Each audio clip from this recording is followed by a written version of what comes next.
Hello, I'm Billy Bob Faulkingham. Ma'am, I apologize, but I can't help but feel like we were hoodwinked tonight. We were given 3 hours for us to speak, and half of that time was given to the politicians to do campaign speeches.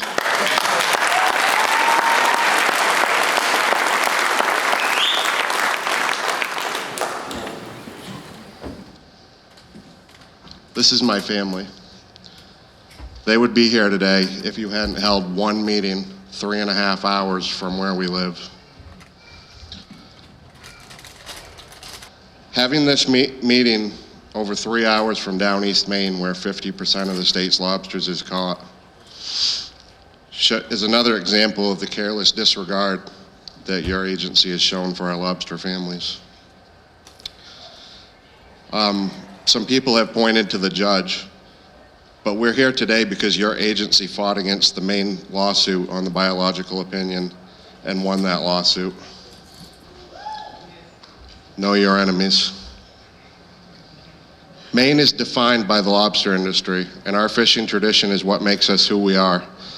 My entire adult fishing career has been impacted by these ever-increasing insane regulations. Insane might seem like a harsh word, but it's actually the kindest word I can come up with. Some other more appropriate adjectives to describe your treatment of our industry would be cruel, evil, or heartless. Every time new rules have been proposed on us, we've been told by our Department of Marine Resources to accept it or we risk being shut down. If we just accept one more rule, one set of regulations, they will leave us alone. So no matter what restrictions or goals we're given, we met them. We have complied 100% of the time with every restriction that has been imposed on us. But here you are now telling us to accept a 90% reduction. Here we are again begging unelected bureaucrats to grant us mercy and allow us the privilege of earning a living and feeding our families. I'm disgusted, honestly, to have to stand here before you and beg you to allow me to go lobstering. Lobstering is the most sustainable and self-regulated seafood industry in the world. We are stewards of the sea, and our gear is whale safe.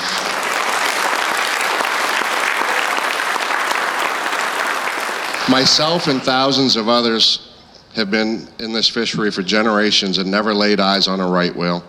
The last time one was entangled, it was released unharmed. That was 2004. We have exactly 0 whale deaths. When these regulations started in 1997, we were told there were 225 North Atlantic right whales. Since that time, that number has shrunk to as low as 500. Yes, I'm being facetious. Your own agency discontinued aerial whale spotting because it was a waste of fuel. The disentanglement team was disbanded because there were no entanglements.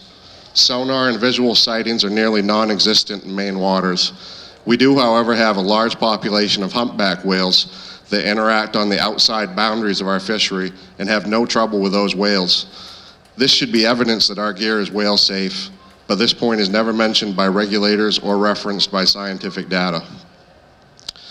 So what will 90% reduction mean for us? It's a simple answer, not a good one, but simple. It means abject poverty, the destruction of our communities, and the collapse of our economy. If you move forward with this 90% reduction, you will economically and socially destroy the state of Maine. With that being said, I propose that you give the state of Maine 2 years to properly hold meetings and gather stakeholders to come up with a plan, and I'm glad to hear those sentiments from you tonight. If you give us 2 years to come up with a plan that can go into effect in 2025, I pledge that I will work in good faith to decrease our risk reduction as much as humanly possible. I have doubts as to how much further we can go safely. But I have proposals such as optional seasonal trap tags, addressing latency, removing state waters where whales aren't present from the equation, and swift response plans to confirmed whale sightings. I think that we can look at these given a reasonable window to explore these options. We need time. Please grant us that. Thank you.